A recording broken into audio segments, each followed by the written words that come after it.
तर नमस्कार मित्रांनो, तर स्वागत आहे तुमचं माझ्या एका नवीन व्हिडिओमध्ये। तर आज आपल्याकडे मिसल पावची भन्नाट रेसिपी बनणार आहे। तर सर्वप्रथम आईने चणे शिजवून घेतले व त्यामध्ये वाटण ॲड केले। तर आता बनवायला सुरुवात करूया।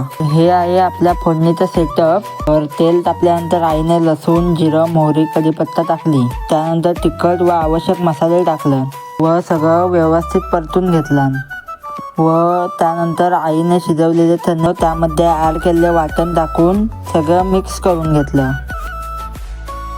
व त्यामध्ये मीठ ॲड केलं व त्यामध्ये आवश्यकनुसार पाणी ॲड केलं। तर हे बनायला जास्त वेळ लागणार नाही, कारण ऑलरेडी आपण चणे उकडवून घेतले आहेत। तर आता शिजायला देऊया। तर यंदाच्या वर्षातील हा आपला पहिलाच आंबा। तर आईने तो स्वच्छ धुतला व त्याची कापं केली व आता याची टेस्ट बघूया। तर फायनली डिश रेडी आली तशी आईने आवाज दिला। तर आपली प्लेट रेडी करूया। तर तुम्ही पण या खायला आणि व्हिडिओ आवडला तर व्हिडिओ नक्की लाईक करा।